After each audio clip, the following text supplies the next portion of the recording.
नमस्कार, D focus में आपका स्वागत है। मैं हूं हिमांशु।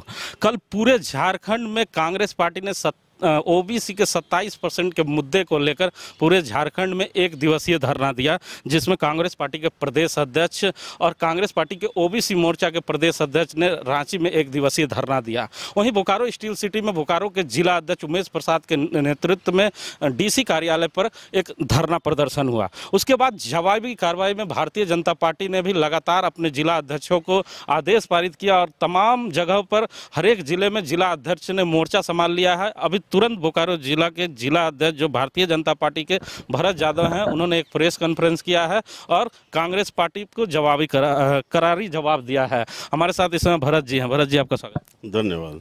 कांग्रेस पार्टी 27% जो आरक्षण के मुद्दे पर एक दिवसीय धरना दे रही है, इसे कितना जायज़ आप मांगते हैं कि चुनाव के दौरान उन्होंने कहा कि हम अगर चुनाव जीत कर आते हैं तो 27% आरक्षण जो है वो राज्य में लागू करेंगे। अब सरकार उनकी है, उसके बाद भी इस तरह की लाचारी।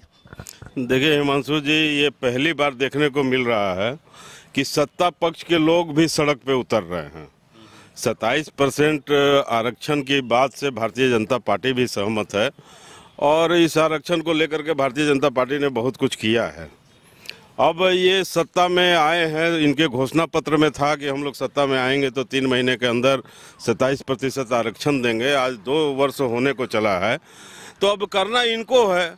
कल हम सुन रहे थे कांग्रेस के माननीय प्रदेश अध्यक्ष जी को, हम लोग भी उनका सम्मान करते हैं, बोकारो के ही रहने वाले हैं, धरना स्थल से ही प्रेस को संबोधित कर रहे थे और बोल रहे थे कि राज्य के मुखिया हेमंत जी काफ़ी इसको लेकर के संजीदा हैं और वो इसको करना चाहते हैं।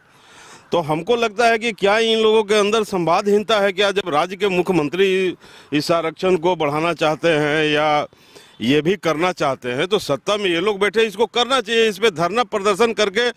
और हमको लगता है कि ये केवल एक नौटंकी करने का प्रयास कर रहे हैं, इनकी मंशा साफ नहीं है। अगर करना चाहते हैं तो वो करे, भारतीय जनता पार्टी इसका स्वागत करेगी। मतलब अगर कांग्रेस पार्टी 27% आरक्षण के मुद्दे को लेकर विधानसभा में लेकर आती है या कहीं भी कांग्रेस पार्टी इस मुद्दे को उठाती है जो उचित प्लेटफॉर्म है, तो भारतीय जनता पार्टी इसका विरोध नहीं करेगी। भारतीय जनता पार्टी इसका स्वागत करेगी। आज केंद्र में मोदी जी के नेतृत्व में जो सरकार चल रही है, वो जहां पर 27% आरक्षण नहीं था वहां पर भी आरक्षण देने का काम किया है। आपको पता होगा या कि मेडिकल के पहले यूजी और पीजी की पढ़ाई में आरक्षण नहीं मिलता था, अभी मोदी जी ने सभी जगहों पर इसको 27% लागू किया है। तो स्वाभाविक है कि हम इसका स्वागत करेंगे। लेकिन हमको लगता है कि जो पिछड़े वर्ग के लिए मोदी जी के शासनकाल में काम हुआ है या रघुवर जी के शासनकाल में जो काम हुआ है, उससे आम जनता का ध्यान हटाने के लिए ये केवल जो है सो ये लोग नौटंकी ड्रामा कर रहे हैं, या नहीं तो करना इनको है, इनका अधिकार क्षेत्र है, इसमें केंद्र का कहीं कोई रोल नहीं है, तो इनको करना चाहिए। इसके लिए धरना देने की क्या जरूरत है? कल हम झारखंड मुक्ति मोर्चा के प्रवक्ता का भी बयान सुन रहे थे, वो भी बोले कि नहीं हमारे भी मुख्यमंत्री करना चाहते हैं। तो भाई, जब मुख्यमंत्री करना चाहते हैं, सत्ता में जो लोग भागीदार हैं वो करना चाहते हैं, तो इसमें बाधक कौन है? ये भी बात इनको बताना चाहिए, इनको स्पष्ट करना चाहिए। लेकिन अच्छा, हमारे साथ इसी मुद्दे पर बात करने के लिए वरिष्ठ पत्रकार राम नारायण शर्मा भी है। शर्मा जी, एक चीज़ को हम लोग भी जानना चाहेंगे और राज्य की जनता भी जानना चाहेगी कि जब आजसू पार्टी यही 27% के आरक्षण के मुद्दे को लेकर रांची जाती है, विधानसभा में घेराव करने जाती है और मुद्दा उठाती है, तो उस पर लाठियाँ बरसाई जाती है, और वहीं कांग्रेस पार्टी जब धरना देती है और कहती है कि नहीं हम 27% के आरक्षण के मुद्दे के लिए धरने पर बैठे हैं, तो ये दोहरा मानसिकता हमें समझ में नहीं आ रहा। आप जरा बताएं कि क्या है।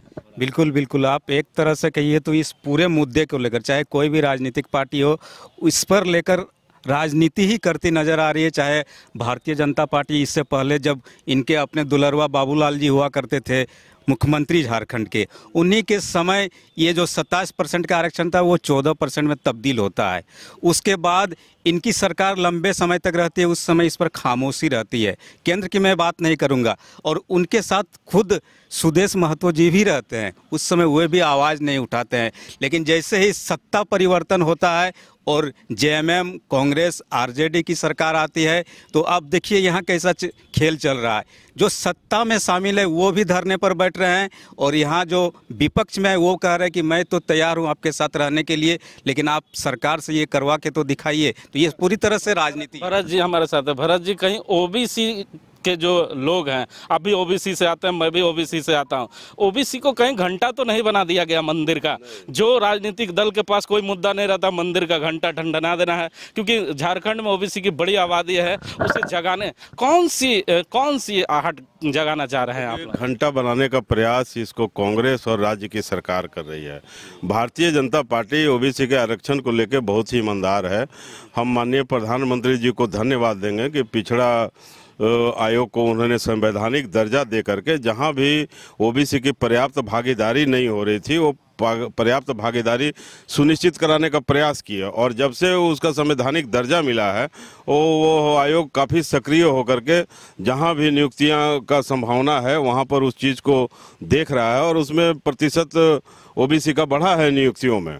तो इसलिए भारतीय जनता पार्टी काफ़ी संजीदा है। दूसरी बात कि जब यहाँ राज्य में रघुवर जी की सरकार थी तो उन्होंने पिछड़े वर्ग के उत्थान के लिए पिछड़ा वर्ग वित्त निगम का स्थापना किया था, और उसमें उस कुछ आर्थिक प्रावधान करके यह व्यवस्था किया था कि जो पिछड़े वर्ग के आर्थिक रूप से कमज़ोर लोग हैं वैसे लोगों को रोजी रोजगार करने के लिए वह निगम जो है सो सहायता करेगा। और जहाँ तक अभी रामनारायण जी का कहना है कि बाबूलाल जी के समय में यह 14% कर दिया गया, इसे थोड़ा सा हम सहमत नहीं है। इसलिए सहमत नहीं कि उस समय राज्य का नया गठन हुआ था, इसको हम इस रूप में कह सकते हैं कि उस समय ओबीसी के लिए 14% दिया गया था, बल्कि कम नहीं कर दिया गया था, क्योंकि राज्य का नया पहली पहल की गई थी।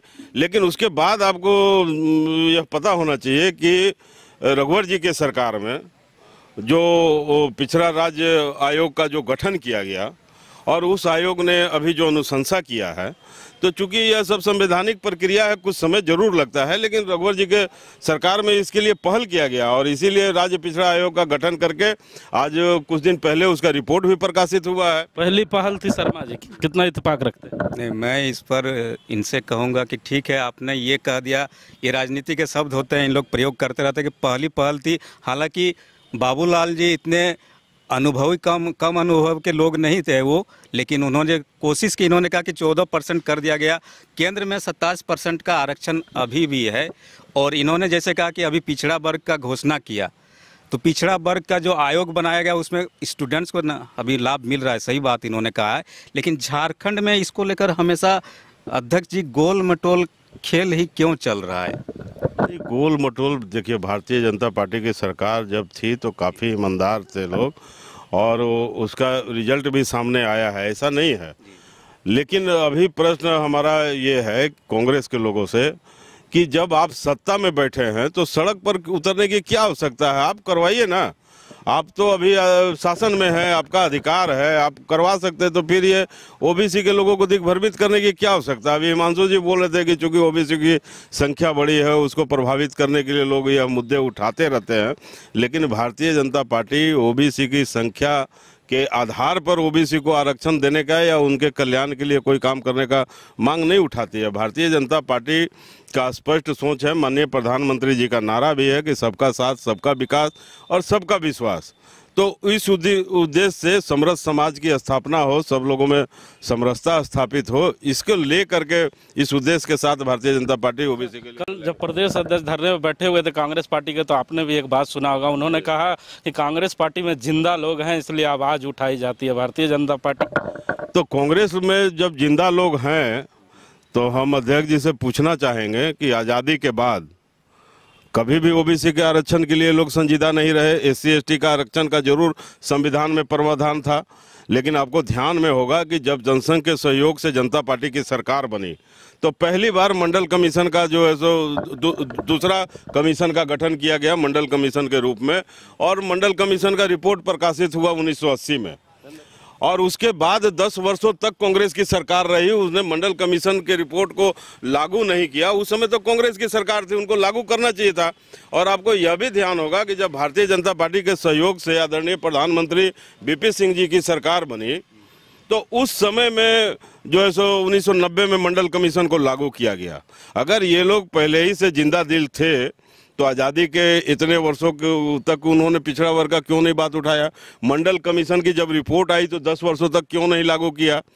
लेकिन भारतीय जनता पार्टी जब चाहे वो मंडल कमीशन हो या उसको लागू कराने का समय हो, उस समय में सत्ता में भागीदार रही है और भारतीय जनता पार्टी के पहल पर ही मंडल कमीशन का गठन हुआ और लागू भी हुआ विश्वनाथ प्रताप सिंह जी करके सरकार। मैं देख रहा हूं कि पिछले कई दिनों से Bharatiya Janata party attacking mood में है। झारखंड में तमाम जिला अध्यक्षों को इतना टास्क दिया गया है, किसी भी मुद्दे पे कांग्रेस आवाज तक उठाती है, तुरंत अटैक आप दूसरी ओर से कर देते हैं। इसका क्या कारण? झारखंड की जनता ने अभी हमें सड़क पे ही रहने का जनादेश दिया है।